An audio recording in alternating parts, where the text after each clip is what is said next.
Olá, minha amiga, olá, meu amigo, aluno IAP do Ministério Público do Estado do Rio Grande do Norte. Sprint final agora, reta final, semana que antecede a prova, lista de questões, 50 questões, algumas de múltipla escolha, outros itens certo ou errado.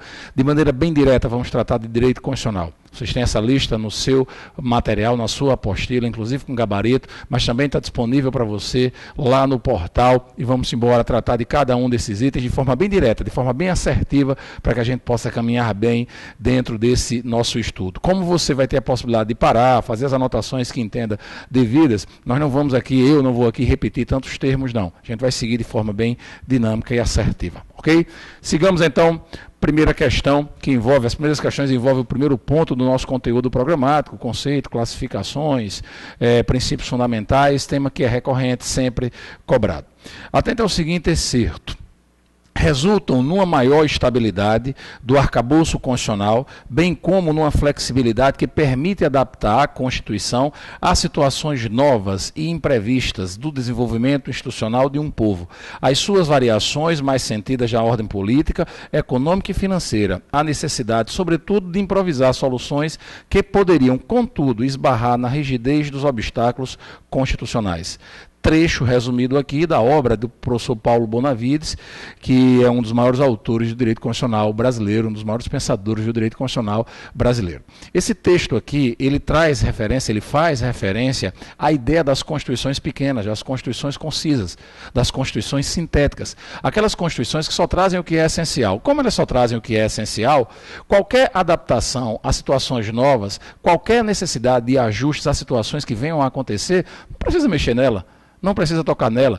É diferente da Constituição Brasileira de 88, que é uma Constituição grande, que qualquer coisinha, por exemplo, 13º, o salário mínimo, as inviolabilidades previstas no texto constitucional, debates outros de administração pública, regras previdenciárias, que precisam de mudança na Constituição para poder fazer os ajustes. Se a gente tivesse uma Constituição pequena, enxuta, que trouxesse apenas aqueles termos que são considerados imprescindíveis e essenciais, discussões outras poderiam ser tratadas fora da Constituição, poderiam ser resolvidas através da legislação infraconstitucional, seria muito mais fácil. Essa é a ideia trazida por esse texto, essa ideia nos remete à Constituição do tipo concisa. Letra A é a alternativa correta. De fato, é uma questão mais difícil, não acredito sinceramente que na prova de vocês uma questão dessa natureza venha a ser objeto de debate. O que eu quero crer é que o que venha a ser cobrado na sua prova envolva os 6 principais tipos de Constituição, as 6 principais classificações das Constituições. E aí já vai aqui o informe que facilitará o estudo das demais questões sobre esse mesmo tema. A Constituição brasileira, ela é uma Constituição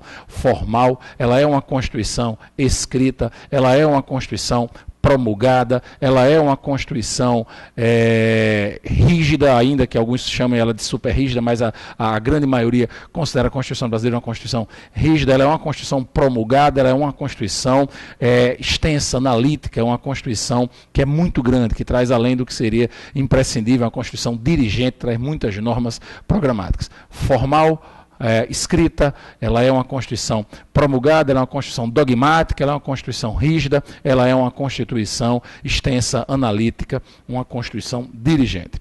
Questão de número 2. Com referência à Constituição de 88 e às disposições nela inscritas relativamente a direitos sociais e políticos, administração pública e servidores públicos, julgue o item subsequente. A Constituição Federal de 88 é considerada, quanto à origem, uma Constituição promulgada. A Constituição promulgada é uma Constituição democrática, pois surgiu do trabalho de representantes do povo eleitos com a finalidade específica de uma elaboração à Assembleia Nacional Constituinte. De fato, ela foi feita pela Assembleia Nacional Constituinte. Essa Assembleia Nacional Constituinte se reuniu em Brasília de fevereiro de 87 até setembro de 1988 e promulgou essa Constituição no dia 5 de outubro de 1988. A nossa Constituição atual é uma Constituição promulgada, uma Constituição democrática. Ela se opõe ao outro tipo de Constituição chamada de outorgada, Constituição imposta. Então, a Constituição de 88, de fato, é uma Constituição promulgada, está certo o segundo item. Terceiro item. Acerca da Constituição de 88 e das disposições nelas inscritas relativamente aos direitos e garantias fundamentais e à administração pública, julgue o item a seguir.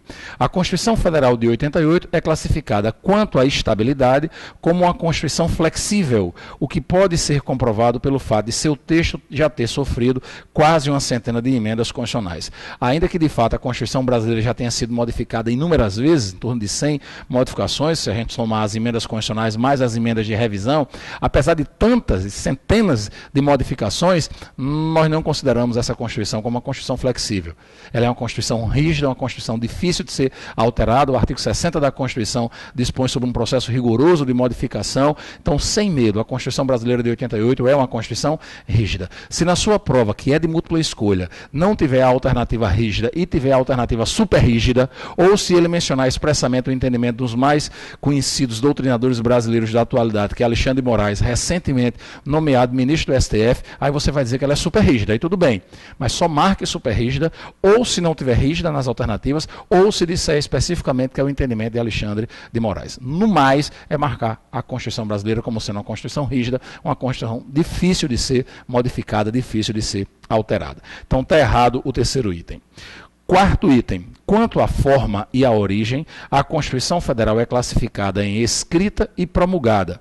Quanto ao modo de elaboração, ela é classificada como histórica. Primeira parte correta, ela é escrita, organizada, compilada, documentada num único texto, num único documento chamado de Constituição da República Federativa do Brasil.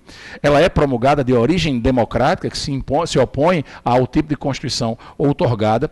Porém, quanto ao modo de elaboração, ela é uma Constituição dogmática e não histórica, também chamada de dogmática ou momentânea, uma Constituição que pega os dogmas do momento e coloca dentro do seu texto, faz valer aquilo que está sendo vivenciado naquela ocasião. Então está errada a questão 4, porque não é histórica e sim dogmática, também conhecida como momentânea.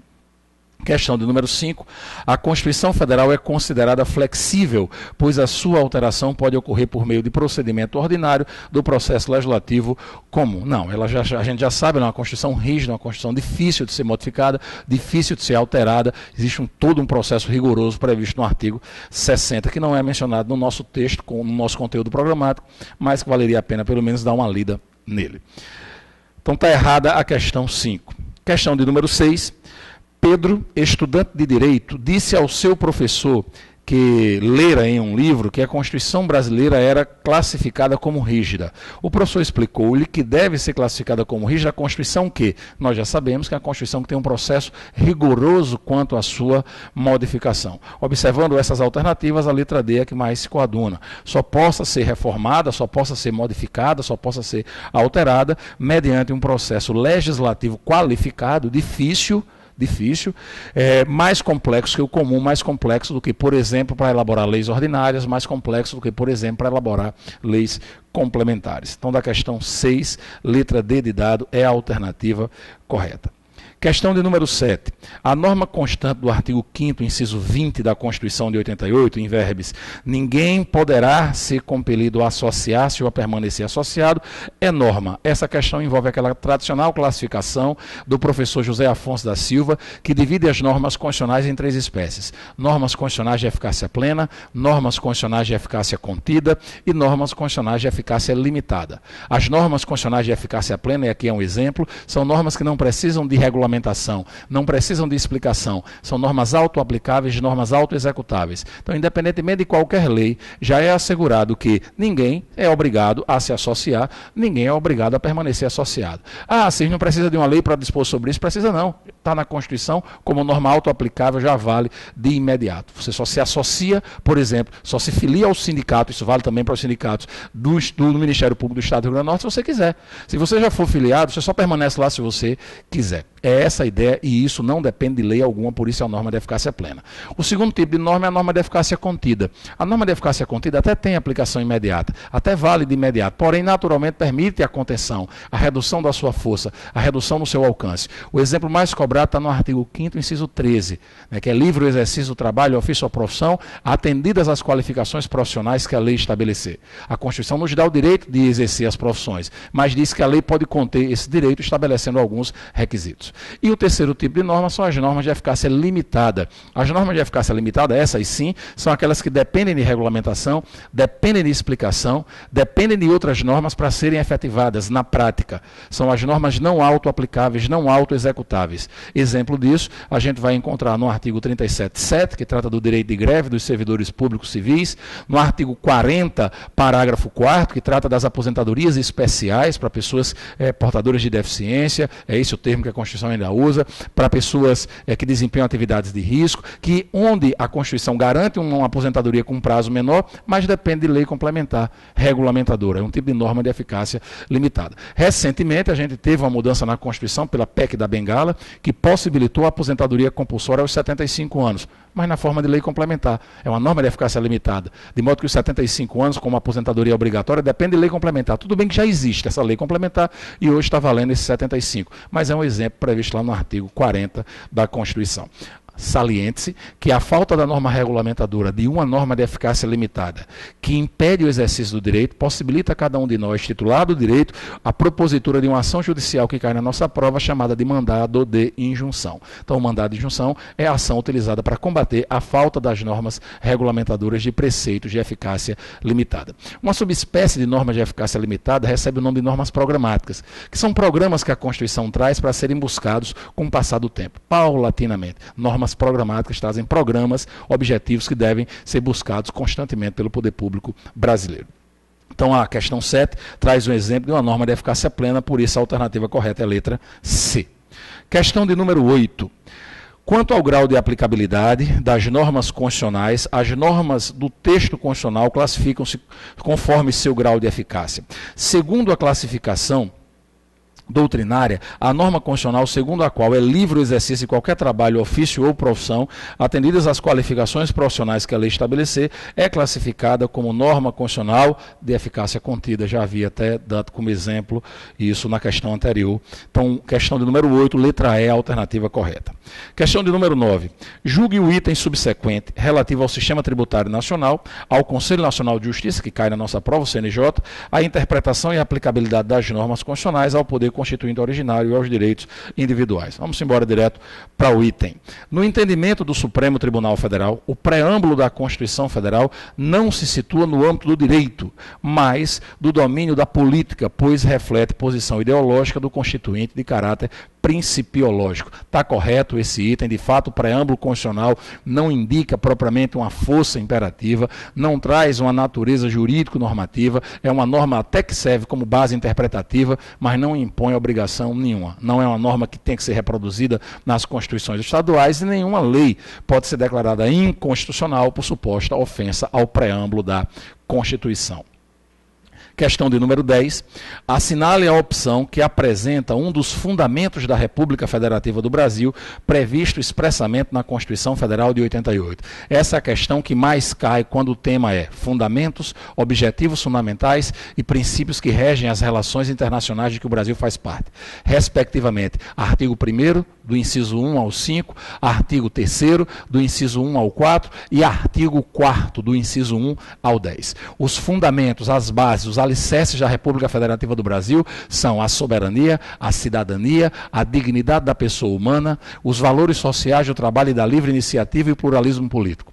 Os objetivos fundamentais, que têm verbos nucleares que indicam providências que o poder público deve efetivar, são construir uma sociedade livre, justa e solidária, garantir o desenvolvimento nacional, erradicar a pobreza e a marginalização e reduzir as desigualdades sociais e regionais e promover o bem de todos sem preconceito de origem, raça, sexo, coidade e qualquer outra forma de discriminação.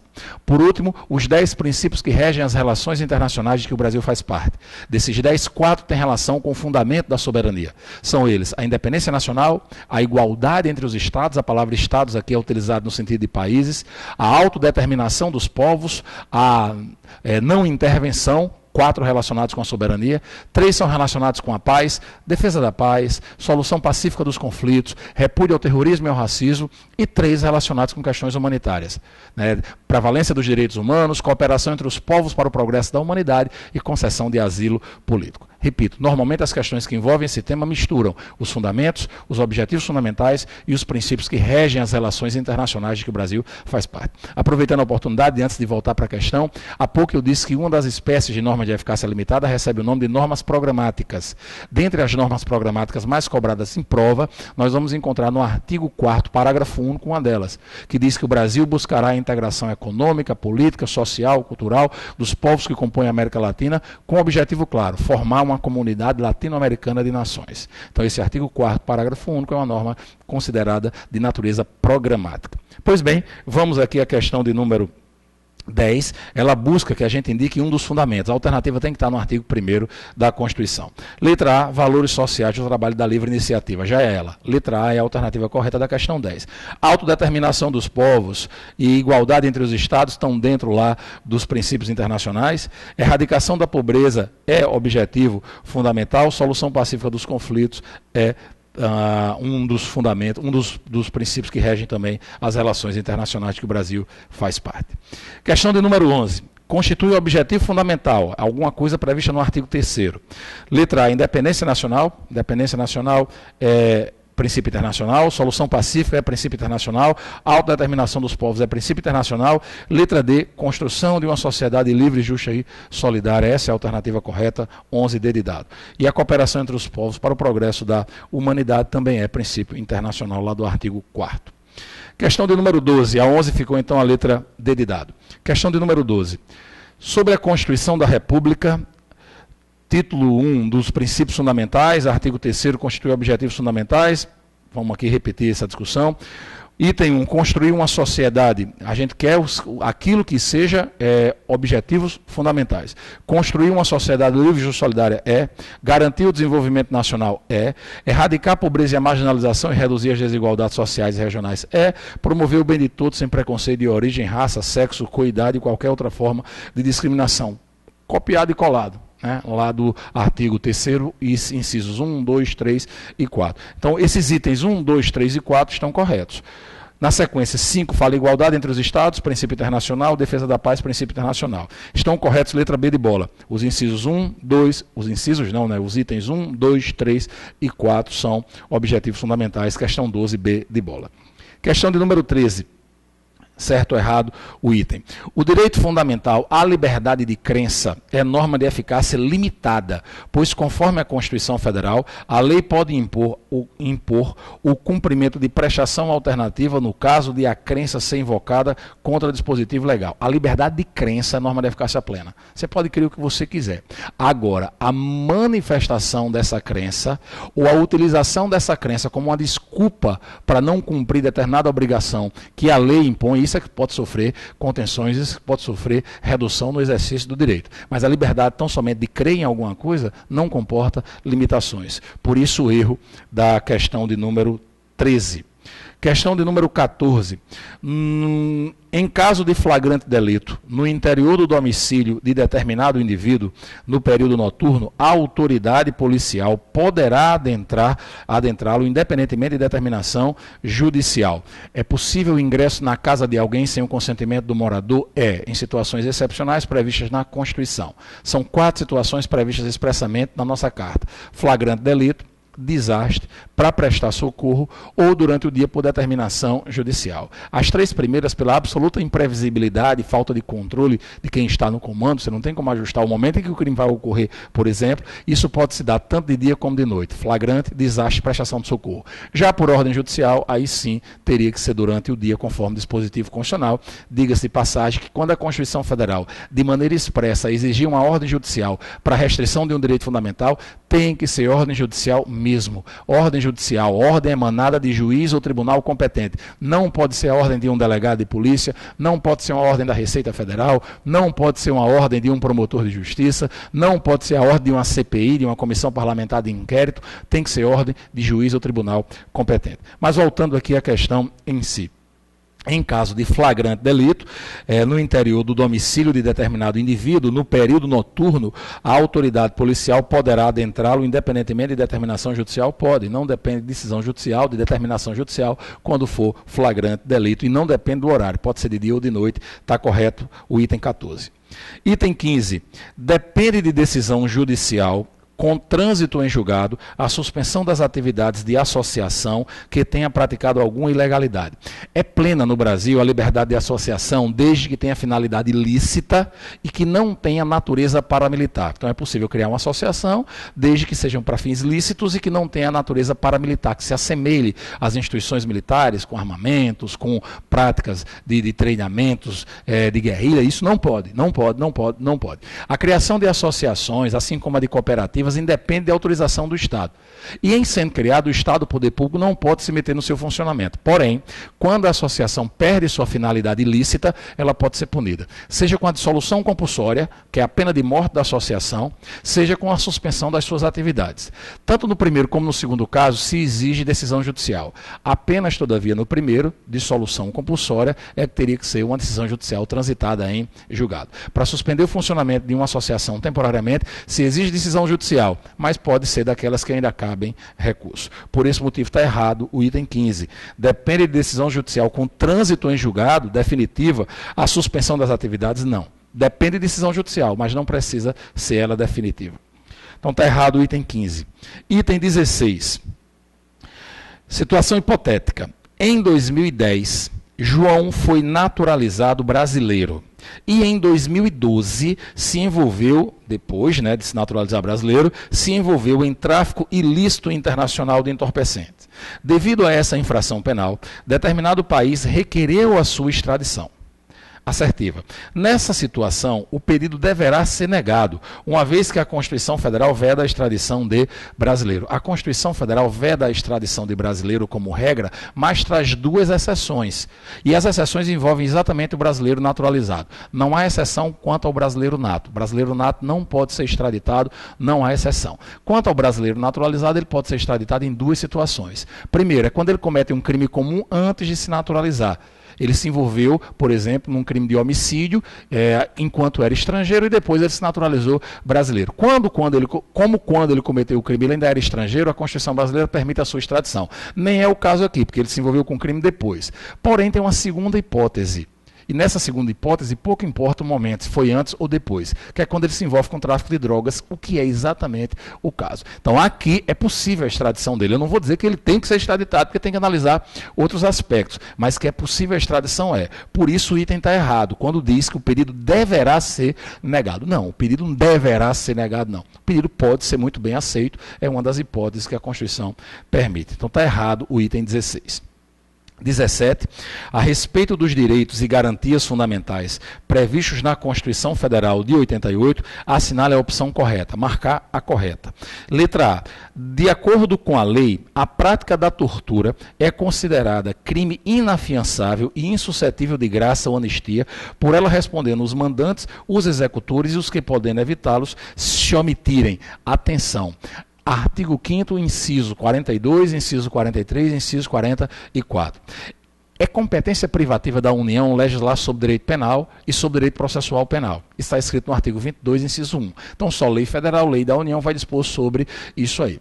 A Constituição dá um recado ao Congresso Nacional. Olha, Congresso, quando for legislar sobre direito penal e processo penal, dê um tratamento mais rigoroso a determinados crimes. E aí esses crimes são mencionados nesses três incisos que eu citei há pouco, 42, 43 e 44. De forma resumida, nós vamos chamar de HTTT os crimes hediondos, tráfico de drogas, terrorismo e tortura. Esses delitos são inafiançáveis e, além de inafiançáveis, além de não caber fiança, eles são insuscetíveis dos benefícios da graça e da anistia. Quem comete esse crime não pode receber a graça, que é o perdão individual, antecipa a liberdade individualmente de fulano, nem pode ser anistiado, que é um perdão global dado por lei. Não pode. Hediondos, tráfico, tortura e terrorismo não permite o recebimento desses benefícios. Além disso, responde por esses crimes quem executou, quem mandou e quem, podendo evitá-los, se omitiu.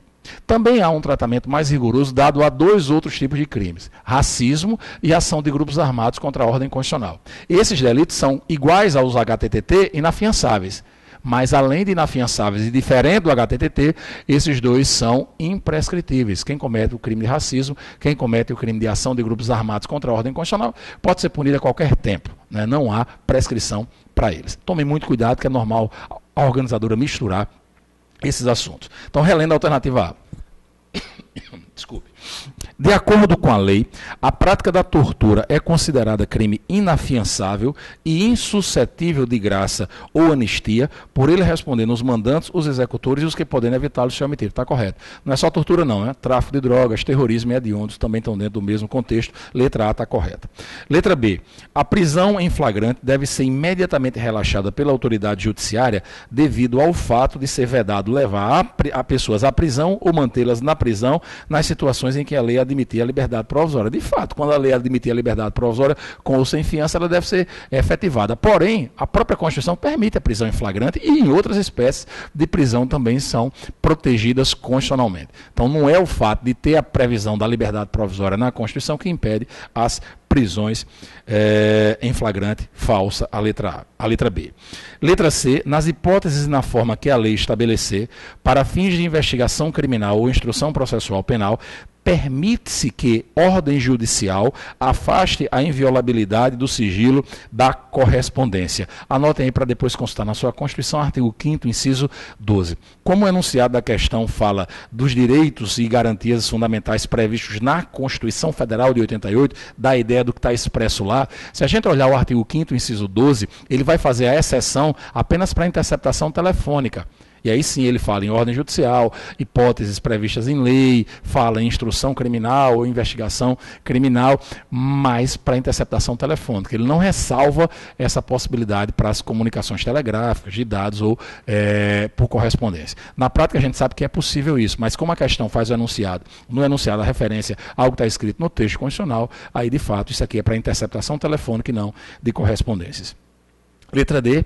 Constituem crimes inafiançáveis e imprescritíveis o terrorismo e os definidos como crimes hediondos. Está errado. A ação de grupos armados civis ou militares contra a ordem constitucional e Estado democrático, aí tudo bem. Hediondos, tráfico, tortura e terrorismo, eles prescrevem, diferente do que quis dizer aqui a letra D. Então está errada a letra D. Letra E, é permitida a extradição, vai cair uma questão de extradição, viu? É permitida a extradição de brasileiro naturalizado em caso de crime comum praticado após a naturalização? Não, só se o crime comum foi praticado antes. Crime praticado após só se for tráfico de drogas, expressamente previsto na questão. Ou de comprovado envolvimento em tráfico ilícito, entorpecentes e drogas afins. Aí sim, tudo bem, mas para os outros crimes comuns não. Está errada a letra E. Questão de número 18. Me permitam só tomar uma aguinha aqui, por favor.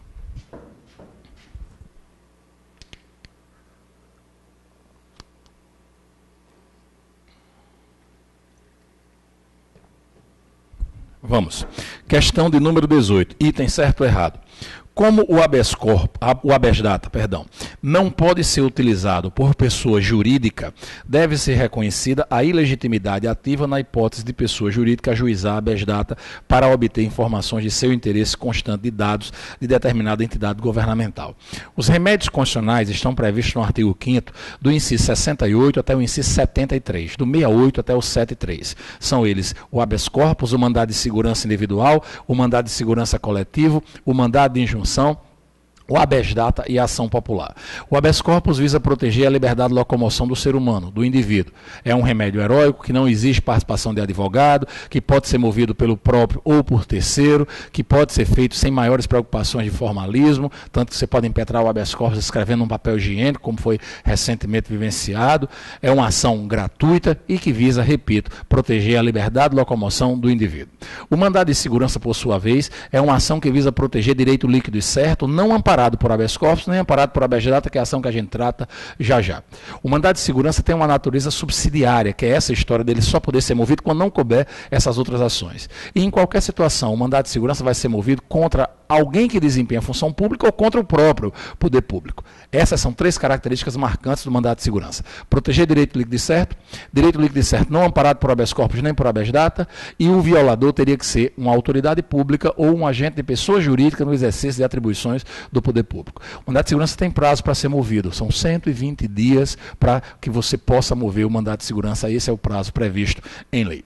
O mandado de segurança coletivo, ele tem essa mesma estrutura de ser movido para proteger direito líquido e certo, não amparado por habeas corpus ou habeas data, quando o violador for alguém que desempenha de alguma maneira a função pública. Porém, para a nossa prova, o ponto crucial em relação ao mandado de segurança coletivo envolve os legitimados. Quem pode entrar? O mandado de segurança individual pode ser movido tanto por pessoa física como por pessoa jurídica.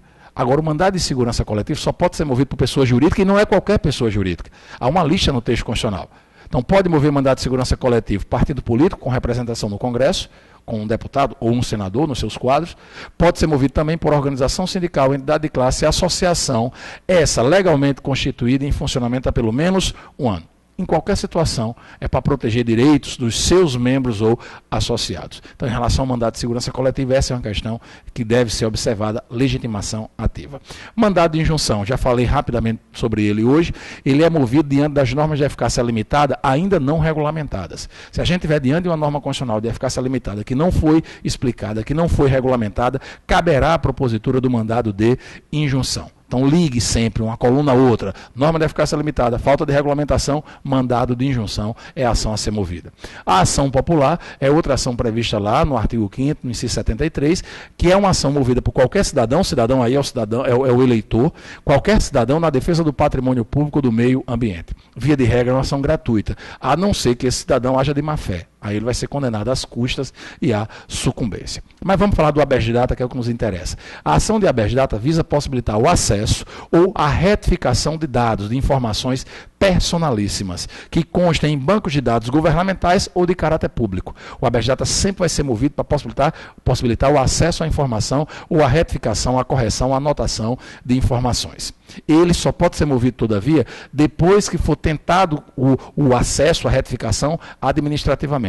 A negativa administrativa é pressuposto para o uso do habeas data. Ele só pode ser movido se você requereu e negaram, ou se você requereu e eles não responderam.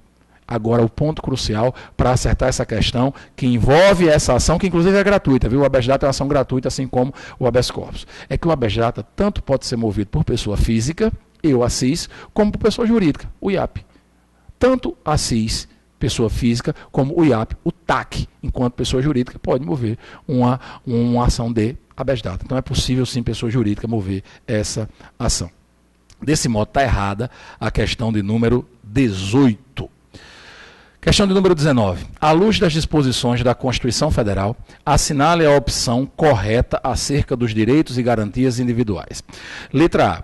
O Estado pode impor prestação alternativa, fixada em lei, ao indivíduo que, alegando conflito com suas convicções políticas, se recusar a cumprir obrigação legal a todos imposta, desde que a prestação seja compatível com suas crenças. Em caso de recusa em cumpri-la, o indivíduo poderá ser privado de seus direitos. Peço que vocês anotem aí do lado. Artigo 5º, inciso 8, combinado com o artigo 15, inciso 4. A liberdade de crença não comporta limitações. Você pode crer o que você quiser, eu posso crer o que eu quiser. Você pode pensar o que você quiser, eu posso pensar o que eu quiser. Agora, na hora que a gente pega esse pensamento de natureza religiosa, política, ideológica e utiliza ele como desculpa para não cumprir uma obrigação que a lei impõe, para que a gente não seja punido, que a gente até pode alegar isso, viu? Mas para que a gente não seja punido, a gente tem que se submeter a uma prestação alternativa fixada em lei, a uma substituição a essa obrigação principal. O exemplo mais cobrado, ainda que não seja o único, envolve o serviço militar obrigatório. Tenho que servir as Forças Armadas no ano que completa 18 anos. Então, se eu alego uma questão religiosa para não cumprir, vai me ser aplicada uma prestação alternativa. E se porventura eu não cumprir essa prestação alternativa, aí eu serei privado dos direitos políticos. Outro exemplo a gente vai ver no júri popular. Fui sorteado dentro dos eleitores daquela comarca para ser um dos jurados. Se eu alego ao juiz um imperativo de consciência, uma escusa de consciência, uma questão ideológica, eu posso fazê-lo, se o juiz entender que eu tenho razão, que o argumento meu é válido, ele vai me aplicar uma prestação alternativa. E se eu não cumprir essa prestação alternativa, eu vou ser privado dos direitos políticos. Observem que a punição só vem se não há o cumprimento da prestação alternativa. Nem cumpriu a principal, nem a alternativa. Agora, é óbvio que essa alternativa ela tem que ser ajustável às minhas convicções, senão vai violar de novo. Senão não tem sentido a norma. Por isso, a letra A é a alternativa correta da questão de número 19. Letra B, diante de indícios veementes da prática de ilícitos no interior de determinada residência, o agente de polícia poderá realizar busca de provas no local sem o consentimento do morador e sem mandado judicial, desde que o faça durante o dia. Não. Só poderia ele entrar sem mandado judicial se porventura fosse caso de flagrante delito ou desastre de prestação de socorro, que não está dentro do contexto. Então aqui só se justificaria se fosse o caso de flagrante delito, que não é. Apenas se diz indícios veementes da prática de ilícito, mas não há menção na alternativa a flagrante delito. Letra C. O cidadão que, naturalizado brasileiro, cometer crime comum em viagem a seu país de origem, retornar ao Brasil, poderá ser extraditado, bastando que haja solicitação do país da nacionalidade anterior. Vai cair uma questão de extradição. Está repetindo demais aqui. O cidadão que, naturalizado brasileiro, cometer crime comum em viagem a seu país de origem, retornar ao Brasil e cometer um crime comum depois, ele não pode ser extraditado. Só se a questão dissesse que esse crime que ele cometeu é o de tráfico de drogas, e não foi isso que aconteceu aqui. Então não pode ele ser extraditado. Letra D. Servidor público. A extradição está no artigo 5º, inciso 51 e 52, para controle de vocês.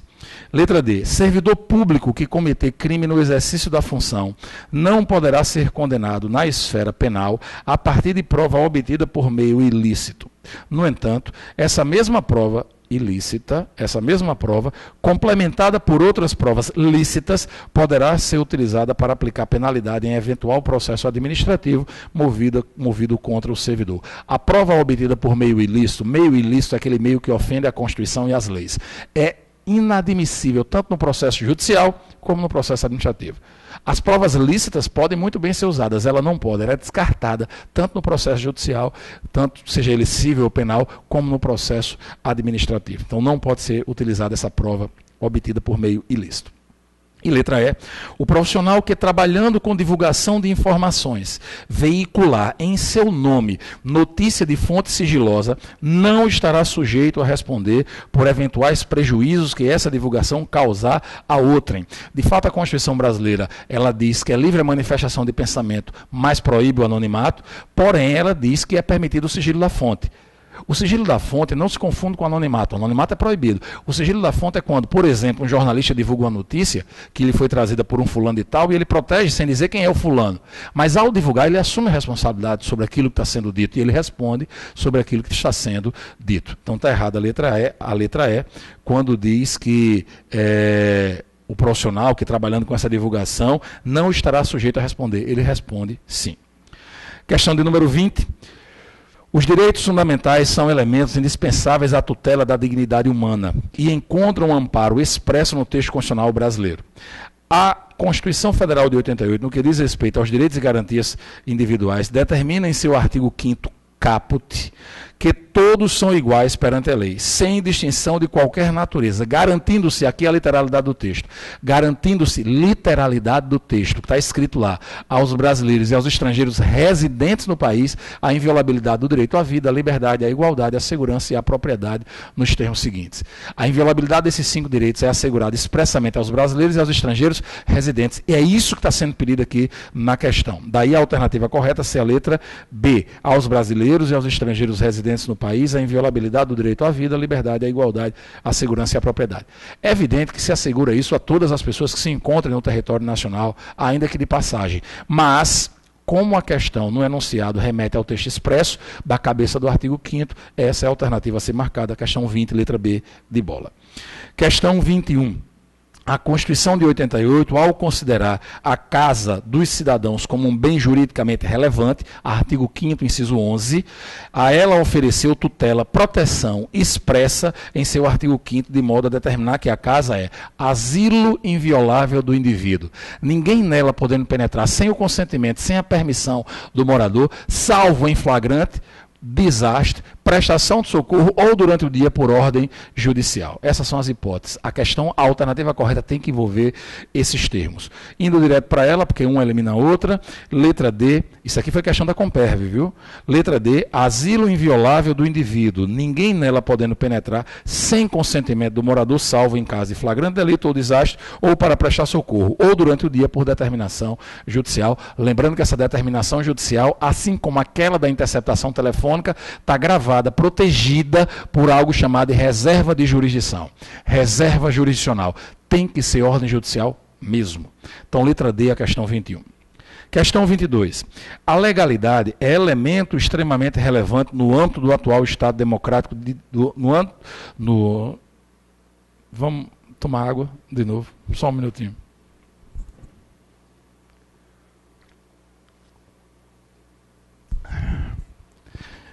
Voltemos. Questão de número, não sei mais nem qual é. Questão de número 22. A legalidade é elemento extremamente relevante no âmbito do atual Estado constitucional democrático, pois é a ideia de legalidade que impõe limites à atuação do poder público. Aquela história de que ninguém é obrigado a fazer ou deixar de fazer alguma coisa senão em virtude de lei, que a legalidade administrativa dá ao gestor a obrigação de sempre cumprir o que está previsto na legislação, fazendo aquilo que a lei permite, que a lei possibilita. Se a lei silenciar, não vale para ele. A história do quem cala consente, no administrador público é diferente. Para os indivíduos até você pode dizer que o que não for proibido por lei é permitido. Para o administrador, para a administração pública, não. Nesse sentido, a Constituição Federal de 88 determina que, vamos lá, tem alguma coisa envolvida com o artigo 5º.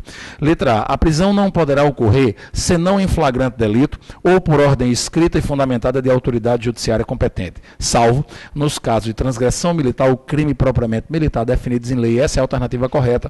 Questão 22, letra A. A prisão só se dará, via de regra, em flagrante ou por ordem judicial. Ah, Cis, mas é possível prisão fora de flagrante? É possível prisão sem ordem judicial? É, no caso dos militares.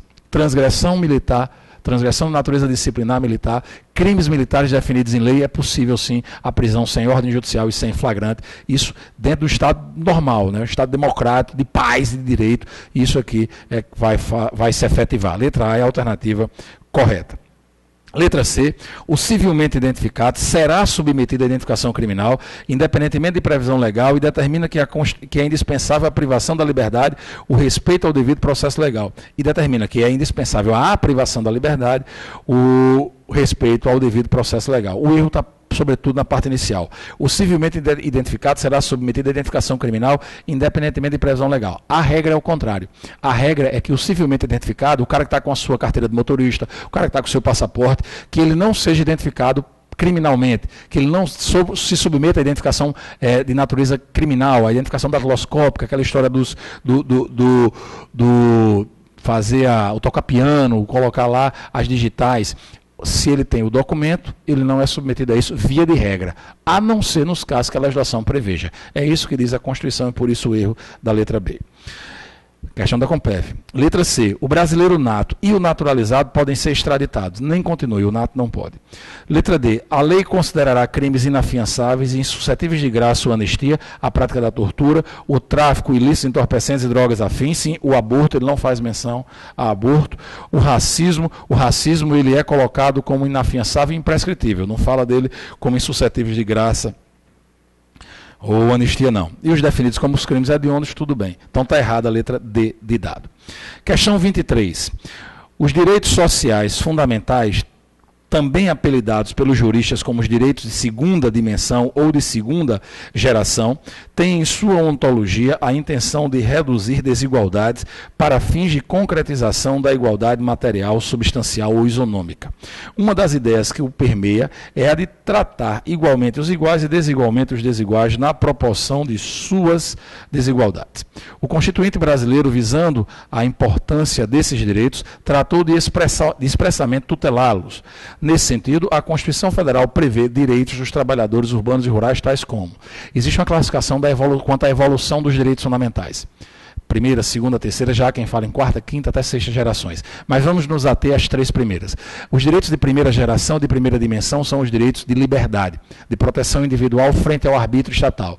O recado é: Estado, não se meta na minha vida. Não faça nada para se intrometer na minha privacidade, na minha propriedade, na minha liberdade, na minha vida. São os direitos de primeira geração que surgiram sobretudo na Revolução Francesa. Foram declarados, melhor dizendo, sobretudo na Revolução Francesa.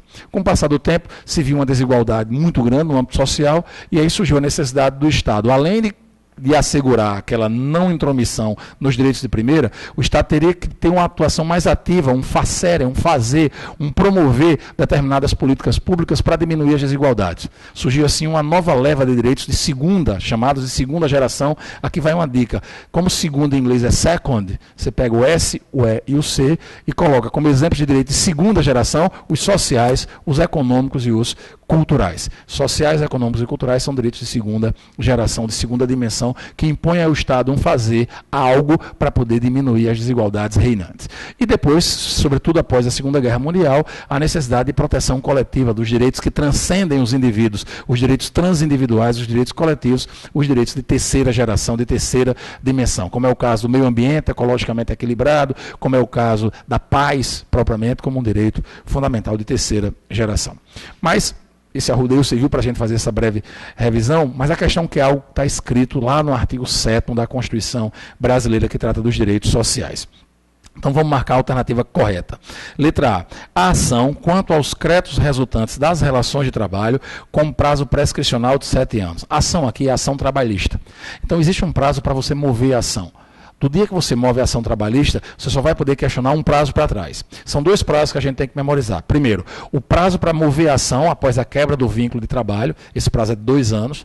E do dia que você move, você só tem como questionar, se é que tem alguma coisa a questionar, mas só tem como questionar os últimos 5 anos. Então o prazo prescricional é de 5 anos, a ação só pode ser movida, todavia, até 2 anos depois que há a quebra do vínculo de trabalho. De todo modo, está errada a letra A. Letra B. O reconhecimento das convenções e acordos coletivos de trabalho e a proteção em face da automação na forma da lei, está correto. Isso é um dos direitos trabalhistas sociais previsto lá no artigo 7º da Constituição. Essa é a alternativa da questão a ser marcada, letra B de bola. Letra C. O gozo de férias anuais remuneradas com pelo menos 2/3 a mais do que o salário normal. A Constituição assegura o gozo das férias. Essas férias serão anuais, elas serão remuneradas e terão pelo menos 1/3 e não 2/3. 1/3 a mais do que o salário normal. Salientes que em nenhum momento o texto da Constituição diz o número de dias de férias. Quem vai dizer o número de dias de férias é a legislação infraconstitucional. Por exemplo, para vocês, servidores do Ministério Público do Estado do Rio Grande do Norte, são 30 dias. Já os membros do Ministério Público, tem outra lei regulamentadora, os promotores de justiça, os procuradores de justiça, eles terão 60 dias de férias. Mas nenhuma referência constitucional à quantidade de dias de férias. E letra D, a remuneração do serviço extraordinário superior, no mínimo, respondi já o que seria o correto, em 40% relativamente à do normal. Está errada, 50%. É no mínimo, viu, superior em no mínimo 50% ao da hora normal. Então está errada a letra D de dado. Chama a atenção de vocês, isso aqui foi estendido pela PEC dos domésticos também aos empregados domésticos já há alguns anos. Questão de número 24. A liberdade do indivíduo, direito fundamental tradicionalmente caracterizado como de primeira dimensão ou geração, possui desdobramentos e se expressa em variadas espécies no âmbito do atual Estado Constitucional Democrático, sendo possível falar em liberdade de ir e vir, liberdade religiosa, liberdade profissional, dentre outras. No que diz respeito especificamente à liberdade de associação sindical, de acordo com as diretrizes constitucionais, é possível observar que no Brasil é livre a associação sindical, cabendo aos sindicatos a defesa, aqui indireto a alternativa. Os sindicatos tanto podem defender de forma individual como de forma coletiva os seus sindicalizados, e essa defesa tanto pode ser judicial como extrajudicial. Judicial como fora do poder judiciário. A alternativa correta desse modo, da 25, é a letra D. Direitos e interesses coletivos ou individuais da categoria, inclusive em questões judiciais ou administrativas, são questões extrajudiciais. Correta. Letra C, alternativa da 24. 25. Os direitos ao 13º salário, com base na remuneração integral ou no valor da aposentadoria, a remuneração do serviço extraordinário superior no mínimo em 50% à do normal e a redução dos riscos inerentes ao trabalho por meio de normas de saúde, higiene e segurança são todos assegurados na Constituição Federal aos. Aqui anotem aí do lado. Artigo 7º, parágrafo único, que lista aqueles que valem para os empregados domésticos, e o artigo 39, parágrafo 3º, que lista os direitos sociais que são aplicáveis aos servidores públicos. Então, cuidado. Alguns valem para os domésticos, outros, inclusive vários desses que valem para os domésticos, também valem para os servidores públicos civis. Artigo 7º, parágrafo único, artigo 39, parágrafo 3º. Então, qual é a alternativa correta que consegue contemplar isso aqui. Indo direto para ela, letra B de bola, trabalhadores urbanos e rurais, tem esses direitos lá no artigo 7º, bem como aos domésticos, artigo 7º, parágrafo único, remete, e aos servidores ocupantes de cargo público, servidores públicos civis, artigo 39, parágrafo 3º, remete a eles. Questão 25, letra B de bola. Questão 26. Seria incompatível com a Constituição Federal a constituição, a criação de associação sindical. Letra A, por servidores públicos civis. É errado, servidor público civil pode criar sindicato. Letra B, em base territorial compreendida a área de 2 municípios. Pode, não pode ser inferior à área de um município. Depois leiam o artigo 8º, não pode ser inferior à área de um município. Então está correto, poderia muito bem ser criado aqui. Letra C, que outorgasse a aposentados, filiados, o direito de votarem e de serem votados. É possível criar uma associação e dar a eles, a Constituição assegura o direito dos aposentados votarem e deles também serem votados. Então, letra A, B e C estão erradas porque é possível a criação de associação desse tipo. A gente quer uma que seria incompatível com a Constituição. Letra D, cuja Assembleia Geral fixasse contribuição exigível de seus filiados para custeio do sistema confederativo da representação sindical respectiva, independentemente da contribuição prevista em lei. Está previsto isso aqui na Constituição, é compatível. Inclusive, aproveitando a oportunidade, independentemente da contribuição prevista em lei, essa contribuição é a contribuição sindical. Agora, nessa reforma trabalhista que está sendo discutida no âmbito do Congresso Nacional, pelo menos quando a gravação dessa aula está sendo discutida no âmbito do Congresso Nacional, ela tende a ser apenas facultativa. O que hoje é uma imposição, uma obrigação feita por lei, essa contribuição sindical. E essa é uma das grandes razões para essa manifestação que a gente está vivenciando aí. Pelo menos na data que eu estou gravando essa aula agora, final de abril. Letra E, que estabelecesse a filiação automática de trabalhadores da categoria que representa quando de sua contribuição por empresa sediada em sua base territorial. A filiação é facultativa. Ninguém é obrigado a se filiar nem a permanecer filiado de fato, então seria incompatível. Letra A é a alternativa a ser marcada na questão 26. Questão 27. Considere as situações abaixo. Primeira situação, Ayrton é brasileiro e sua esposa Carmela é italiana. Bernardo, filho do casal, nasceu em Londres, enquanto seu pai lá estava a serviço do Brasil. Bernardo é brasileiro nato, pela aplicação do juiz sanguinis, mais um motivo funcional, que é o fato do pai brasileiro estar lá fora a serviço do Brasil. Bernardo é brasileiro nato, depois vejam o artigo 12. Item 2. Benjamin nasceu no Brasil, enquanto seus pais, que são alemães, estavam aqui a serviço da Alemanha. Mesmo tendo nascido no Brasil, Benjamin não é brasileiro. Quando é que alguém vai nascer no Brasil e não vai ser brasileiro? Quando pai e mãe forem estrangeiros, e pelo menos um deles, basta que um deles esteja aqui no Brasil a serviço público do seu país. Aí ele não será considerado brasileiro. Por isso que Benjamin aqui não é brasileiro, apesar de ter nascido no Brasil. Item 3, João, filho de Maria, brasileira, nasceu nos Estados Unidos e foi registrado na repartição brasileira competente. João é brasileiro nato. Filho de um brasileiro nascido no exterior, registrado lá numa repartição brasileira competente, ele é como se tivesse nascido aqui no Brasil, é brasileiro nato, pela aplicação do juiz sanguinis mais esse registro. Então, quem é que é brasileiro nato aqui? Bernardo e João, Bernardo e João, a alternativa correta é letra B de bola. Questão 27, B de bola. Questão de número 28. Nos termos da Constituição Federal, o filho de pai brasileiro e mãe estrangeira nascido no exterior será brasileiro nato em 4 situações, em 3 situações, quando nasce no exterior. Pai ou mãe brasileiro a serviço do Brasil, pai ou mãe brasileiro quando não tiver a serviço do Brasil e for registrada essa criança em repartição competente no exterior, pai ou mãe brasileiro que não esteja a serviço do Brasil lá fora, que não tenha feito o registro da criança lá, vem morar no Brasil, fixa a residência no Brasil e faz a opção confirmativa após os 18 anos, após a maioridade. Tudo isso no artigo 12. Então, essas 3 possibilidades de ser brasileiro nato, mesmo nascendo no exterior. Então vamos ver aqui, letra A, estrangeiro, está errado. Letra B, brasileiro naturalizado, está errado, é brasileiro nato. Letra C, brasileiro nato, se quando de seu nascimento o pai estiver a serviço da República Federativa do Brasil, está correta. Letra C de Caraúbas, a questão 28. Letra D, brasileiro nato, desde que quando de seu nascimento a mãe não esteja a serviço de seu país de origem. Pode estar a serviço do país de origem. O pai brasileiro, amigo, nascendo no exterior, já abre a possibilidade de ser brasileiro nato. E letra E, brasileiro naturalizado, nem continue a leitura. Questão de número 29.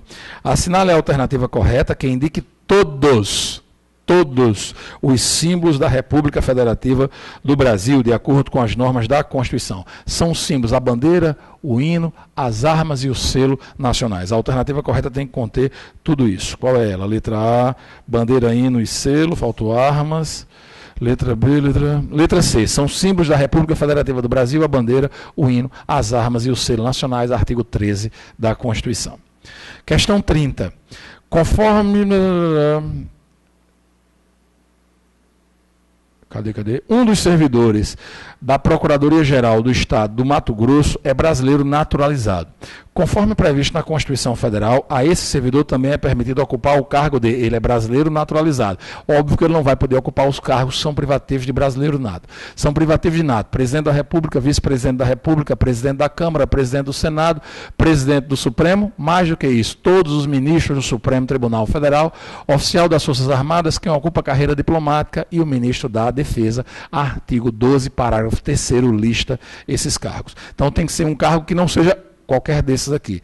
Alternativa A, ministro supremo, não pode. Carreira diplomática, não pode. Letra C, prefeito, pode. Prefeito, ele pode ser. Questão 30, letra C. Questão 31. Acerca dos direitos políticos, assinale a alternativa correta. Direitos políticos na Constituição é artigo 14, 15, 16. Letra A. Brasileiros naturalizados podem votar e concorrer a quaisquer cargos públicos. Quaisquer não, porque tem aqueles que são privativos de brasileiro nato. Dos cargos eletivos, privativos de nato são presidente e vice-presidente da República.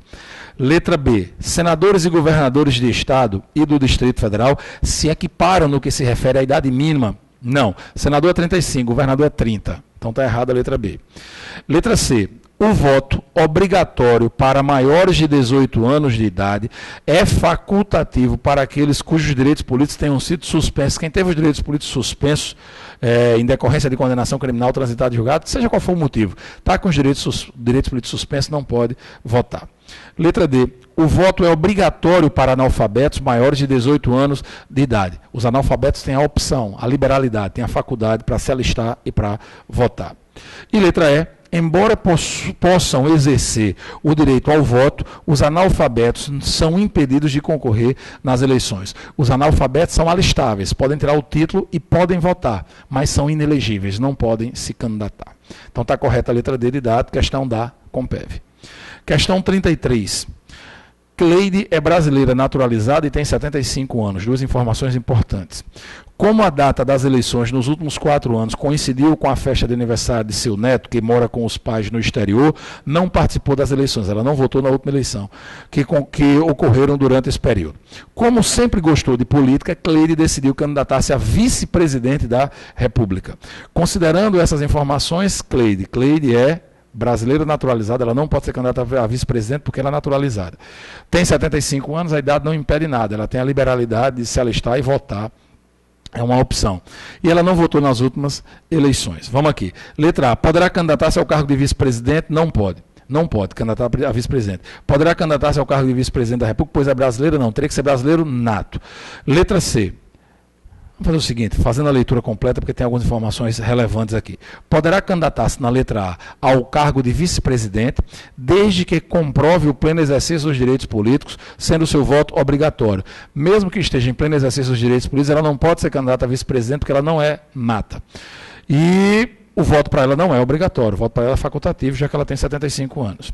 Letra B. Poderá candidatar-se ao cargo de vice-presidente, pois é brasileira. Ela teria que ser brasileira nata, proibindo a Constituição Federal a distinção entre brasileiros natos e naturalizados. Proíbe por meio de lei, mas a Constituição pode estabelecer essa distinção. Letra C. Não poderá candidatar-se ao cargo de vice-presidente, pois é brasileira naturalizada, correto, sendo, entretanto, o seu voto facultativo, correto, perfeita. Essa é a alternativa a ser marcada, letra C. Letra D, não poderá candidatar-se ao cargo de vice-presidente, pois não votou nas últimas eleições, sendo que seu voto era obrigatório. Ela não votou e nem tinha obrigação de votar, ela tem 75 anos de idade. Os maiores de 70 têm a faculdade, a opção de votar. E letra E, não poderá candidatar-se ao cargo de vice-presidente em razão de sua idade, sendo o seu voto proibido. Ela não pode se candidatar porque é naturalizada. Não é por conta da idade, não é por conta do voto ser proibido, e inclusive o voto para ela é facultativo. Questão 34. um grupo de cidadãos brasileiros pretende constituir um partido político de caráter regional, informação importante, que tenha entre suas propostas o desenvolvimento do meio ambiente e o fim do direito de os partidos políticos receberem recursos do fundo partidário, devendo ser custeado por recursos financeiros de seus membros e de entidades estrangeiras ambientalistas. Essa informação é importante, receber dinheiro estrangeiro. As características desse partido político, letra A, estão em conformidade com a Constituição Federal, então ou não. O partido político não pode ter caráter regional, ele tem que ter caráter nacional. E partido político não pode receber recursos de entidades estrangeiras. O resto está até tranquilo, mas essas duas bases aí impõem restrições severas pela Constituição. Desse modo, vamos direto à alternativa, letra C, não estão integralmente em conformidade com a Constituição Federal, uma vez que o partido não poderá ter caráter regional, tem que ter nacional, nem receber recursos de entidade estrangeira, não pode receber recursos de entidade estrangeira. Então, 34, letra C. 35. À luz da Constituição Federal e da jurisprudência do STF, entendimento do Supremo, considere. Primeiro, aqui a gente entra na parte de organização político-administrativa. Estudem o artigo 18, eu tenho a impressão que vai cair uma questão do artigo 18. Item 1. Os estados podem incorporar-se entre si, subdividir-se ou desmembrar-se para se anexarem a outros, ou formarem novos estados ou territórios federais, mediante a aprovação da população diretamente interessada através de plebiscito e do Congresso Nacional por emenda constitucional. A criação de novos estados-membros e de territórios federais é precedida, de fato, por um plebiscito com as populações diretamente interessadas, e se o plebiscito disser sim, a bola é passada para o Congresso Nacional, que por meio de lei complementar federal e não emenda constitucional, cria esse novo estado, cria esse novo território federal. Então, o primeiro item está errado. Segundo item, a criação, a incorporação, a fusão e o desmembramento de municípios far-se-ão por lei estadual, dentro do período determinado por lei complementar federal, e dependerão de consulta prévia mediante plebiscito às populações dos municípios envolvidos, após a divulgação dos estudos de viabilidade municipal apresentados e publicados na forma da lei. Está correta. A criação de município no Brasil hoje exige o preenchimento desses 4 requisitos aqui, artigo 18, parágrafo 4º, está certo o item 2. Item 3, no caso de desmembramento de município, é necessário tanto a consulta à população do território a ser desmembrado, quanto a do território remanescente. No caso de... Isso, para a criação de novos municípios, imagine que Natal seja desmembrado, para a criação para que a zona norte de Natal seja transformada num município, ou que Natal se incorpore, se junte faça uma fusão, por exemplo, com Macaíba ou Parnamirim, precisa ouvir todos. Os municípios envolvidos serão ouvidos nesse plebiscito para dizer sim ou não, está correto o item 3. 2 e 3 até agora corretos. Item 4, no caso de desmembramento de Estado, não é necessária a consulta à população do território remanescente, uma vez que a Constituição Federal exige apenas a consulta da população diretamente interessada. Ela é população diretamente interessada, ela é ouvida sim. Aconteceu isso no Pará em dezembro de 2011, quando houve a possibilidade do Pará ser desmembrado em mais 2 estados, Tapajós e Carajás. O Pará todo foi ouvido, e não apenas aquelas partes que seriam objeto do desmembramento. Então, todos vão ser ouvidos. Está correto apenas o que está nos itens 2 e 3, letra C, é a alternativa correta da questão 35. Questão 36. Um Estado que tenha 50 representantes na Câmara dos Deputados deverá eleger para a sua Assembleia. O número de deputados federais varia de Estado para Estado conforme a população. Quanto mais populoso, maior o número de deputados federais. Quanto menos populoso, menor o número de deputados federais. O fato é que a Constituição diz que não pode ser menos de 8, nem mais de 70. O número de deputados estaduais, aqui representando na Assembleia Legislativa, vai depender do número de deputados federais que o Estado tem lá em Brasília, lá na Câmara dos Deputados. A regra geral, prevista no artigo 27, é que o número de deputados estaduais corresponda a 3 vezes o número de deputados federais. Porém, se esse número atingir 36, nós teremos um recálculo. Nós teremos uma nova fórmula matemática. Se essa multiplicação atingir 36, a gente para a conta e retoma no novo cálculo. E acrescenta a 36, soma a 36, tantos quantos forem os deputados federais acima de 12. Acrescenta a 36 o valor correspondente à subtração, à diminuição do número de deputados federais por 12. É confuso? É, mas façamos o seguinte.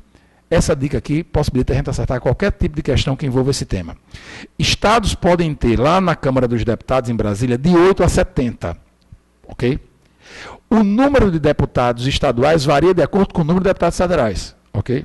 Se o Estado tiver 8, 9, 10, 11 ou 12 deputados federais, de 8 a 12 deputados federais, basta você multiplicar por 3 e o resultado vai dar o número de deputados estaduais que ele tem.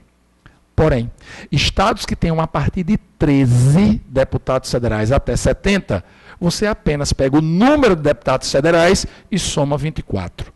O número de deputados federais e soma 24. É o caso aqui da questão.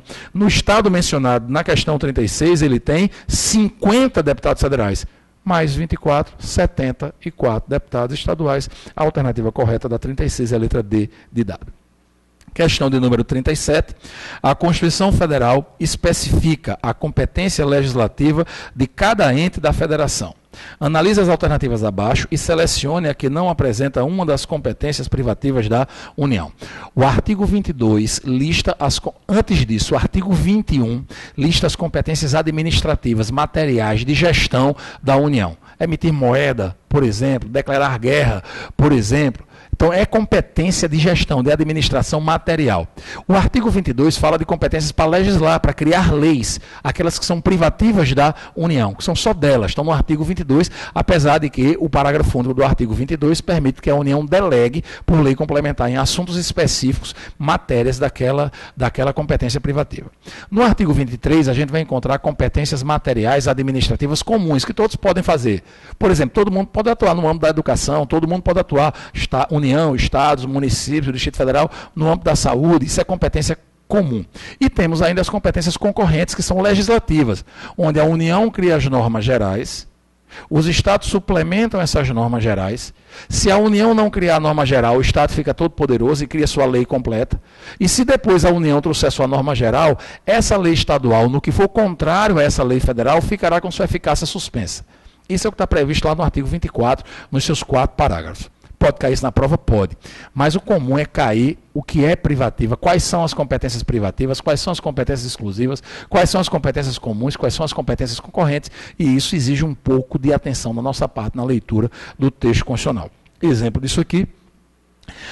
Voltando para a questão 37, a Constituição Federal especifica a competência legislativa de cada ente da federação.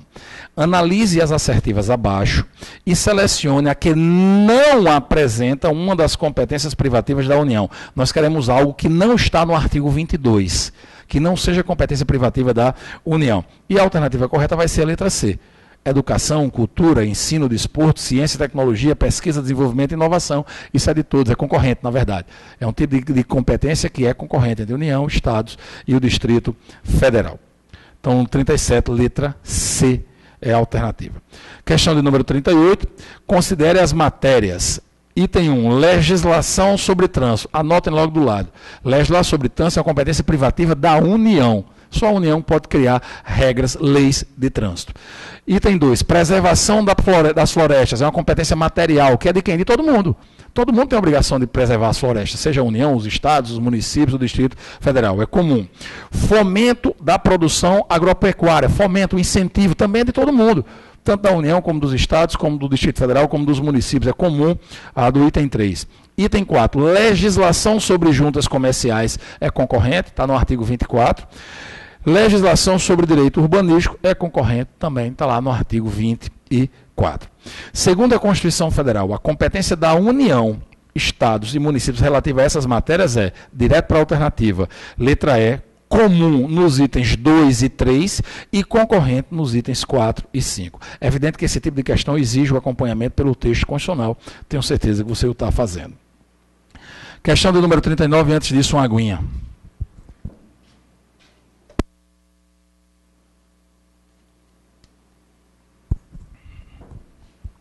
Questão de número 39. O servidor público estável perderá o cargo. A estabilidade, que é uma das motivações, uma das razões para que a gente esteja tão firme e forte nessa jornada de estudo, ela está prevista no artigo 41, é alcançada após 3 anos de exercício, é diferente da vitaliciedade dos membros do Ministério Público e da magistratura, que é alcançada após 2 anos, a estabilidade é alcançada após 3 anos, e nos garante, pelos termos do artigo 41, a certeza de que a gente não perde o cargo, a não ser em 3 situações excepcionais, no artigo 41. Sentença judicial transitada e julgado, processo administrativo assegurado a ampla defesa e avaliação periódica de desempenho na forma de lei complementar. Então vamos para cá. O servidor público estável perderá o cargo, letra A, após procedimento de avaliação periódica de desempenho que prescinde aqui é dispensa da ampla defesa e do contraditório. Não prescinde não, ao contrário, é imprescindível a ampla defesa e o contraditório. Elimina a letra A. Letra B, em virtude de sentença judicial transitada em julgado. Pronto, essa é a alternativa correta, letra B, a da 39. Letra C e D se eliminam. Letra E, mediante processo administrativo que prescinde, que dispensa a ampla defesa e o contraditório. Ao contrário, é imprescindível a ampla defesa e o contraditório. Então, 39, letra B de bola. Questão de número 40. No que se refere à administração pública, lá do artigo 37 até o 41, assinale a opção correta. Letra A. É vedada, é proibida a acumulação não remunerada. Aqui a gente anota a diferença. É vedada a acumulação não remunerada de cargos, empregos e funções públicos da administração direta nas autarquias, fundações públicas, sociedades de economia mista e sociedades controladas direta ou indiretamente pelo poder público. Letra A, o correto seria é vedada a acumulação remunerada. Ele colocou não remunerada, elimina a letra A. Letra B. As obras, os serviços, as compras e as alienações serão contratados mediante processo de licitação pública, esse é o princípio licitatório, o princípio da licitação, que assegure igualdade de condições a todos os concorrentes, permitindo-se exigências de qualificação técnica e econômica indispensáveis à garantia do cumprimento das obrigações nos termos da lei. A alternativa correta, letra B. Letra C. Agente público que cometer ato de improbidade administrativa estará sujeito à cassação de direitos políticos. Não, é a suspensão. A perda da função pública, sim. A indisponibilidade dos bens, sim. E ao ressarcimento ao erário, sim. Na forma e gradação previstas em lei, sem prejuízo da ação penal cabível, correto. O erro da letra C é quando ele coloca cassação de direitos políticos, quando no caso seria suspensão. Letra D, a remuneração dos servidores públicos organizados em carreira não poderá ser fixada exclusivamente por subsídio constituído de parcela única. Subsídio, de fato, é pago como sendo uma parcela única cada mês, sem adicionais, sem verbas, sem gratificações, enfim, mas a Constituição possibilita que os servidores organizados em carreira recebam por meio de subsídio. Errada a letra D de dado. E letra E, os cargos em comissão que devem ser ocupados exclusivamente por servidores de carreira, cargo em comissão é um percentual a ser definido em lei, que vai ser por servidores de carreira. Está errado por conta disso. A parte final, que eu nem li ainda, vou ler agora, está correta. Destinam-se apenas às atribuições de direção, chefia e assessoramento. Vamos para a questão de número 41. Ao disciplinar o regime de previdência dos servidores públicos titulares de cargos efetivos, a Constituição da República, de acordo com a jurisprudência do Supremo Tribunal Federal. Constituição combinada com a jurisprudência do STF, a resposta para isso aqui vai estar no entendimento do Supremo e no artigo 40 da Constituição. Letra A. Estabelece a obrigatoriedade de os servidores se aposentarem com proventos proporcionais ao tempo de contribuição aos 70 anos de idade, da forma de lei complementar. A PEC da Bengala diz que na forma de lei complementar é aos 75 anos. Errada a letra A. Letra B. Admite a adoção de requisitos e critérios diferenciados para os casos de servidores cujas atividades sejam exercidas sob condições especiais que prejudiquem a saúde ou a integridade física, devendo ser aplicadas no que couber, aí já é outra informação, devendo ser aplicadas no que couber as regras do regime geral sobre aposentadoria especial até a edição de lei complementar específica. Essa parte final já foi exatamente o entendimento do Supremo Tribunal Federal. Aposentadorias especiais são permitidas para esse grupo de pessoas, artigo 40, parágrafo 4º, sim, nos termos de lei complementar. É uma norma de eficácia limitada. Mas se não tiver a norma regulamentadora desse preceito, move-se o mandado de junção. E o Supremo, julgando o mandado de junção, disse que enquanto não vier a lei, mande aplicar as normas adotadas para o regime geral de previdência social. Letra B está correta nos termos constitucionais combinados com o entendimento do Supremo.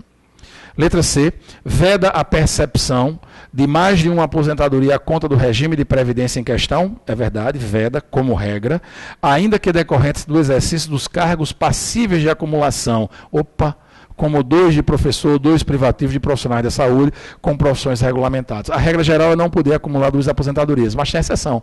Exemplo de exceção, os cargos que são cumuláveis na ativa. Artigo 37.16 vai cair na sua prova. Cargos cumuláveis na ativa. 2 de professor, 1 de professor com um técnico ou científico, 2 de profissionais de saúde com profissões regulamentadas, são exemplos de cargos acumuláveis na ativa e que pode também acumular a aposentadoria. Então está errada a letra C. Letra D, prevê que a concessão do benefício de pensão por morte, regulamentado por lei complementar, será igual ao valor da totalidade da remuneração do servidor no cargo efetivo em que se deu o falecimento, até o limite máximo estabelecido para os benefícios do regime geral, caso em atividade na data do óbito. O único erro aqui não é por lei complementar, vai ser lei ordinária. Para ser lei complementar, teria que estar expresso na Constituição, isso não está. Expresso lei complementar, vale a vala comum lei ordinária. Letra E, autoriza a instituição, a criação, por lei de iniciativa do Poder Legislativo, da esfera correspondente, de regime de previdência complementar. O regime de previdência complementar vai ser criado por lei de iniciativa do Poder Executivo. Quem manda o projeto de lei é o prefeito, quem manda o projeto de lei é o governador, quem manda o projeto de lei é o presidente da República, e não o Poder Legislativo. O resto está até correto, mas errado esse ponto. 42. Com referência às atribuições do Congresso Nacional, da Câmara dos Deputados e do Senado Federal, assinale a opção correta. Bicameralismo no âmbito federal. Câmara dos Deputados e Senado Federal compõem o Congresso Nacional. Cuidado, todavia, que tem 3 artigos importantes aí para a gente memorizar. Competências da Câmara, artigo 51. Competências do Senado, artigo 52. Competências exclusivas do Congresso, artigo 49. Então vamos lá. Com referência às atribuições, assinale a opção correta. Letra A. Cabe ao Senado Federal suspender a execução de atos normativos do Poder Executivo que exorbitem do poder regulamentar ou dos limites da delegação legislativa. Essa competência é do Congresso e não do Senado Federal. Está lá no artigo 49, inciso 5 da Constituição. B. Compete privativamente à Câmara dos Deputados autorizar operações externas de natureza financeira de interesses da União, dos Estados, do DF e dos municípios. Quando envolver processo de impeachment, o julgamento em si, quando envolver sabatina, aprovação de nomes de autoridades para cargos públicos, e quando envolver operações financeiras, operações de créditos, empréstimos, limite de dívida, isso é do Senado. Então, no caso, a letra B é competência do Senado e não da Câmara dos Deputados. Letra C. Cabe ao Congresso, com a sanção do Presidente da República, dispor sobre a organização e o funcionamento da administração federal, mesmo nos casos em que a disposição não implique aumento de despesa, nem a criação ou extinção de órgãos públicos. Anota aí do lado para consultar. Artigo 84, inciso 6. Essa competência para organizar a administração pública por meio de decreto que não depende de lei, desde que não aumente despesa, desde que não crie ou extinga órgão público, é do Presidente da República. E cai na nossa prova a competência privativa do Presidente da República, artigo 84. Letra D, é da competência exclusiva do Congresso Nacional, mediante decreto legislativo, resolver definitivamente sobre tratados, acordos ou atos internacionais que acarretem encargos ou compromissos gravosos ao patrimônio nacional. Isso está no artigo 49, inciso 1. 49.1. O Presidente da República assina o tratado, artigo 84, inciso 8, e manda para o Congresso. O Congresso diz se concorda ou não, artigo 49, inciso 1. Então, cuidado, isso de fato é uma competência do Congresso, e todas as competências exclusivas do Congresso são formalizadas por meio de uma norma chamada decreto legislativo. Pode até ser que não caia na sua prova essa parte do decreto legislativo, porque não cai processo legislativo no nosso conteúdo, não foi mencionado. Mas é importante saber, as competências exclusivas do Congresso, previstas no artigo 49, são formalizadas por meio de decreto legislativo. Letra D é a alternativa correta da 42. Letra E, a concessão de anistia, indulto e comutação de penas é da competência do Congresso Nacional. Presidente da República, competência lá do Presidente da República, se bem que do Presidente é indulto, que é um perdão coletivo, né? E a comutação de pena. Anistia não, anistia é do Congresso Nacional por meio de lei. Mas quando ele coloca indulto e comutação de penas é da competência do Congresso Nacional, não, é do Presidente da República. Então, letra E está errada. Questão 43. No que diz respeito aos poderes executivo, judiciário e legislativo, julgue o item. Perderá o mandato o deputado federal que foi investido no cargo de chefe de missão diplomática temporária. Não, ele não perde, não, está errado. Ele é afastado, é licenciado do cargo, vai exercer essa missão e o suplente dele é chamado. Ele não perde o cargo, não. É uma das hipóteses que ele não perde o cargo. Como também não perde se ele for ser ministro de Estado, se ele for ser secretário de Estado, se ele for ser secretário de capital, aí ele não perde, ele só se licencia. Então está errado o 43. 44. A concessão de indulto e a comutação de pena apenas são competências indelegáveis do presidente da República. Está errado. É competência delegável. O artigo 84, parágrafo único. Uma dessas competências vai cair uma questão sobre competências delegáveis do presidente. É possível delegar as do inciso 6, 12 e 25. Primeira parte, dê uma olhada lá no artigo 84. Então, a concessão de indulto e a comutação de pena são competências indelegáveis, ao contrário, elas são delegáveis. Errada 44. 45. O presidente da República poderá, mediante decreto, independentemente de autorização do Congresso, extinguir cargos públicos vagos. Artigo 84, inciso 6. Decreto autônomo não depende de lei. Ele pode extinguir cargo público vago por meio desse decreto autônomo. Pode ainda delegar essa atribuição aos ministros de Estado, ao Procurador-Geral da República, bem como ao Advogado-Geral da União. São as autoridades que podem receber delegação do presidente para, dentre outras, essa atribuição prevista no artigo 84, inciso 6. Está correta a questão 45. Questão 46. Assinale a opção correta no que se refere à responsabilidade do presidente da República estabelecidas na Constituição Federal. Aqui apenas um alerta. Responsabilidades do presidente não estão no nosso conteúdo programático. Então eu vou direto aqui para a alternativa 46. A decisão do Senado Federal que absolve ou condena o presidente da República em processo pela prática de crime de responsabilidade não poderá ser reformada pelo Poder Judiciário. Esse é o entendimento já afirmado pela jurisprudência, o mérito não pode ser discutido. Agora, o que é que pode cair na nossa prova, fora lá das responsabilidades do presidente, como um capítulo próprio no Poder Executivo? É que o parágrafo único do artigo 52, que cai na nossa prova, combinado com o inciso 1, diz... o artigo 52, nesses dois preceitos, diz que a competência privativa do Senado processar e julgar por crime de responsabilidade algumas autoridades. Dentre elas, o presidente da República. Presidente são mais 10 autoridades, pelo menos. O presidente da República é uma delas, por crime de responsabilidade. Quem vai presidir o julgamento é o presidente do Supremo Tribunal Federal, lá no Senado Federal, mas quem preside é o presidente do Supremo. A decisão condenatória tem que ser por 2/3. Como a gente teve o caso de Dilma aí, pode ser que eles cobrem na prova, na parte do Senado, não propriamente na parte de responsabilidades do presidente, mas na parte do Senado, que cai condenação por 2/3, pelo menos 54 votos, e essa decisão, ela gera a perda do cargo com inabilitação para o exercício de funções públicas por 8 anos. Aqui eu tenho que lhe pedir uma coisa.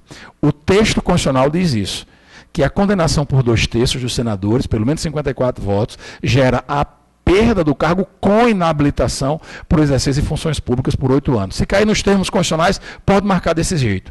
Mas se lhe perguntarem qual foi o entendimento firmado no caso Dilma, não, no caso Dilma eles dividiram o julgamento. Foi uma votação para a perda do cargo e outra votação para inabilitação para funções públicas. Tanto que no caso de Dilma, ela perdeu o cargo, mas não ficou inabilitada, ou seja, ela pode ser candidata. Ela pode exercer funções públicas, inclusive, porque não foi aplicada a segunda punição. Só vá para isso se a questão falar do caso Dilma especificamente.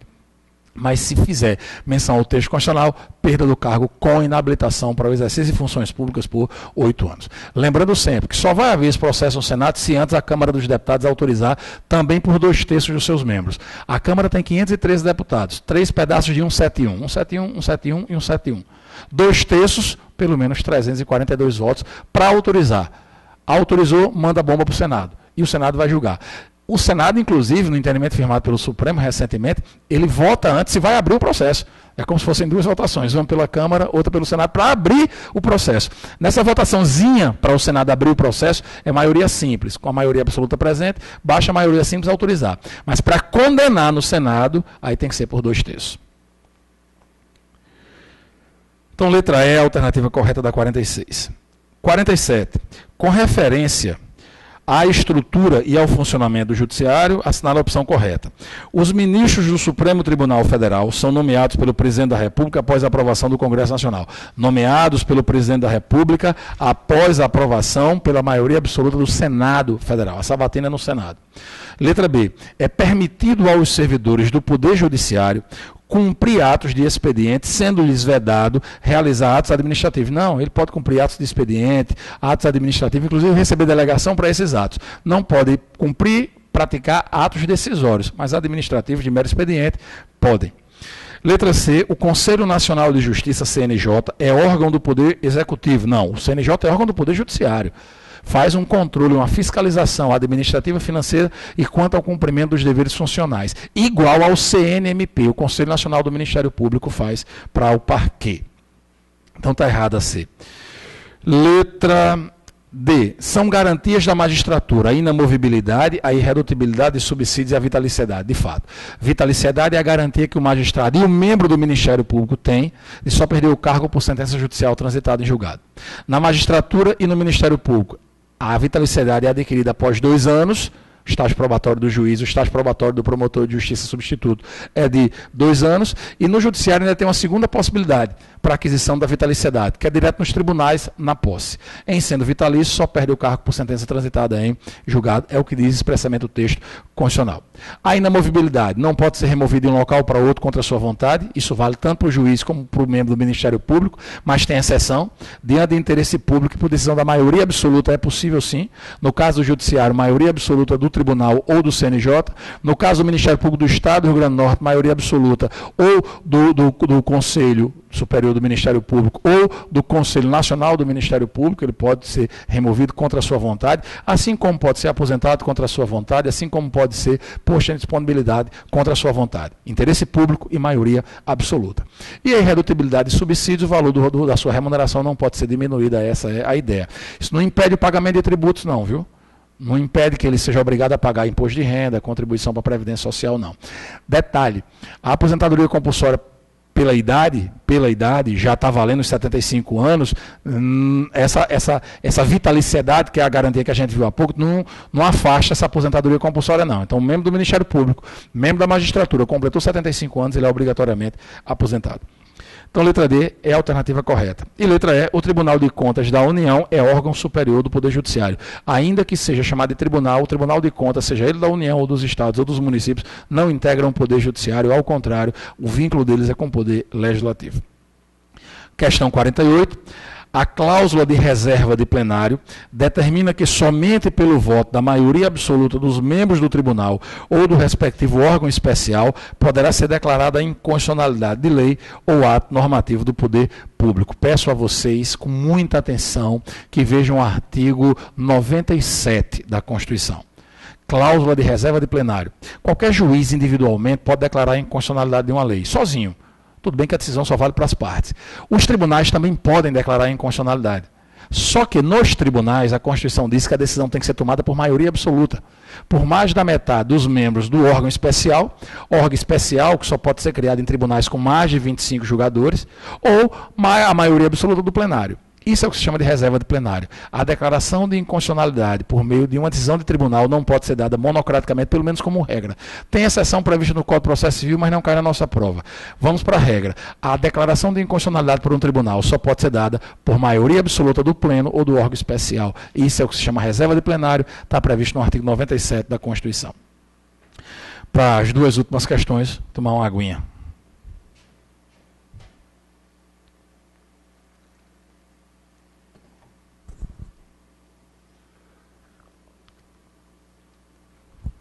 Vamos lá. Questão de número 49 e 50 envolve as funções essenciais à atividade jurisdicional do Estado, as funções essenciais à Justiça. 49. Acerca das funções essenciais à Justiça e do Poder Judiciário, assinale a opção correta. As funções essenciais à Justiça são 4. O Ministério Público, a Advocacia Pública, a Advocacia, a figura do advogado, e a Defensoria Pública. A letra A trata da Advocacia Pública. A Advocacia Geral da União é a instituição competente para representar extrajudicialmente a União, o que inclui, por exemplo, a representação do ente central, a representação da União perante o Tribunal de Contas da União. Sim, a AGU é quem representa o governo federal, é quem representa a União, tanto judicial como extrajudicialmente. Além disso, ainda presta uma consultoria ao Poder Executivo. Tem como chefe a AGU uma autoridade chamada de Advogado-Geral da União, de livre nomeação e exoneração pelo Presidente da República, não tem mandato, não passa pela sabatina, não tem que ser da carreira. Então, o AGU ele é bem livre pelo presidente para que ele escolha, diferente do Procurador-Geral da República, que a gente vai ver já já. Ele é o chefe da Advocacia Geral da União, que desempenha esse papel de ser o representante judicial e extrajudicial do governo federal. Está correta a letra A. Letra B. O Conselho Nacional de Justiça, o CNJ, constitui órgão de controle externo da atividade jurisdicional. O CNJ não pode ser considerado órgão de controle externo da atividade jurisdicional, ele não pode ser considerado órgão de controle externo, porque ele é do Judiciário.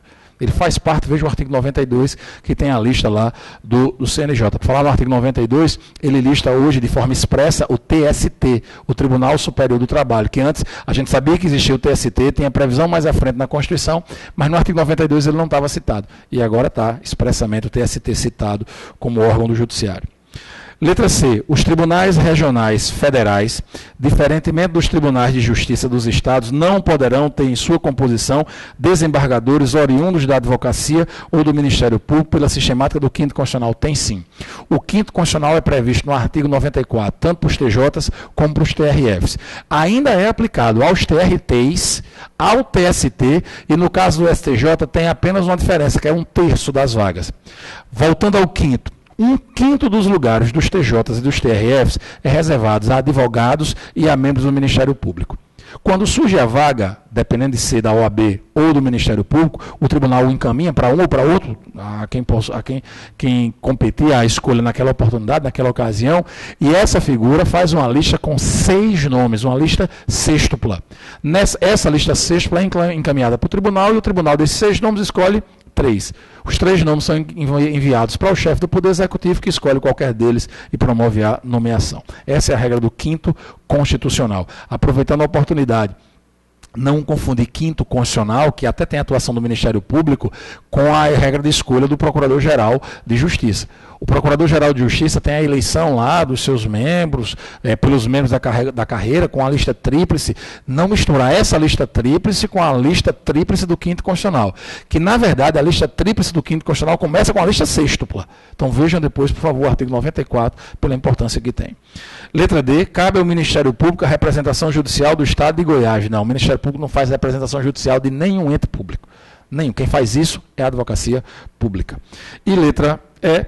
Compete à Defensoria Pública a defesa de forma integral e gratuita dos direitos individuais e coletivos dos necessitados, bem como a promoção da ação penal pública. Promoção da ação penal pública é competência privativa do Ministério Público, nas hipóteses de crimes praticados contra os hipossuficientes. A missão da Defensoria Pública é defender os hipossuficientes, ponto final. Questão de número 50, a nossa última questão, e vai ser questão de prova. Basílio é presidente do Conselho Nacional do Ministério Público e, portanto, o Conselho Nacional do Ministério Público, o órgão de controle administrativo, o órgão de controle financeiro, e quanto aos deveres funcionais dos membros do Ministério Público, ele tem 14 membros. Dentre esses 14 membros, 8 são do próprio Ministério Público e 6 são de fora. Os 6 que são de fora são 2 juízes, um indicado pelo Supremo, outro indicado pelo STJ, 2 advogados indicados pelo Conselho Federal da OAB e 2 cidadãos. São juristas, viu? Não é qualquer cidadãozinho, não. Um indicado pela Câmara, outro indicado pelo Senado Federal. Dos 8 que são do Ministério Público, um é o Procurador-Geral da República, que é o presidente do Conselho Nacional do Ministério Público. 4 vêm do Ministério Público da União, de cada uma das suas carreiras, MPF, Ministério Público Federal, MPT, Ministério Público do Trabalho, MPM, Ministério Público Militar, e MPDFT, Ministério Público do Distrito Federal e Territórios.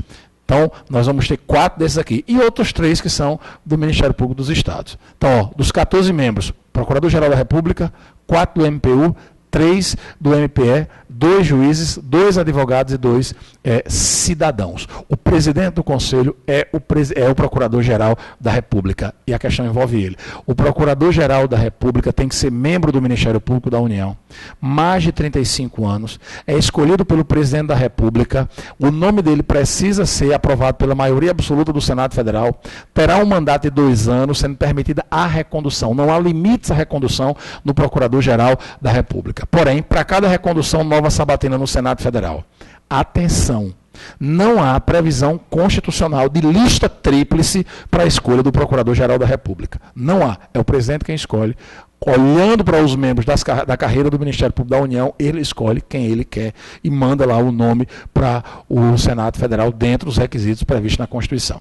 É diferente do PGJ, do Procurador-Geral de Justiça, o chefe do Ministério Público do Estado, que aí sim é objeto de uma escolha através de lista tríplice pelos membros da carreira. Os 3 nomes são encaminhados para o governador escolhe qualquer dos 3.